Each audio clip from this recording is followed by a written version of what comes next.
एक मित्र ने पूछा, दादा आप अपनी मर्जी से जीने को कहते हैं, पर जब भी अपनी मर्जी से जीना चाहता हूँ सारे अपने विरोध करने लगते हैं, क्या करूँ। मैंने कहा, मित्र संसार ऐसा ही है, यहाँ सबका अपना अपना स्वार्थ है। सब तुम्हें अपनी मर्जी, अपने हिसाब और अपने फायदे के लिए इस्तेमाल करना चाहते हैं। तुम्हें रिश्तों के धागों में बांधकर कठपुतली की तरह नचाना चाहते हैं। जब तक तुम इनके हिसाब से नाचते हो तब तक तुम्हें झूठी वाह वाह मिलती है और तुम प्रसन्न। और जैसे ही तुम जरा भी अपनी मर्जी से नाचना शुरू करते हो तो तुम्हारी स्वतंत्रता के कारण उनके बंधन के धागे ढीले पड़ने लगते हैं।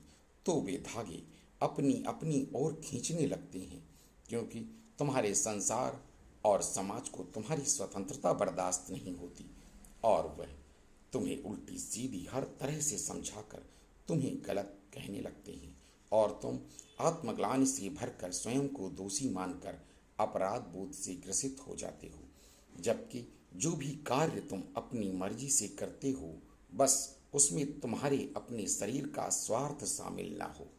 वह कार्य करने वाला सीधा परमात्मा है और परमात्मा कभी गलत नहीं होता। वह स्वयं भी स्वतंत्र है और तुम्हें भी उसके बनाए संसार में विचरने के लिए स्वतंत्रता देता है। बंधन तुम स्वयं बनाते हो, तुम अकेले रह ही नहीं पाते। बस इसी का फायदा संसार उठाता है। मेरे हिसाब से तुम अपनी मर्जी से जीने के लिए पूर्णतः स्वतंत्र हो।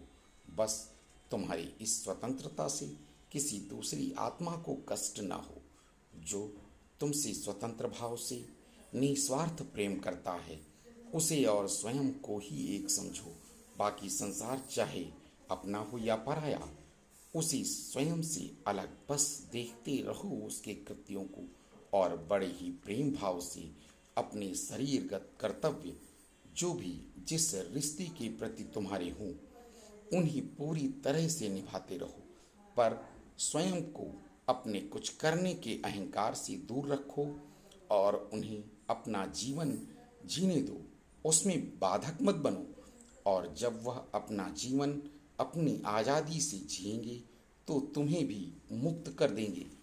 और यही अवसर है जब तुम अपने एकांत में अपने साथ होकर स्वतंत्रता से जीवन को देख पाओगे और अपने आप में डूब सकोगे। राधे राधे।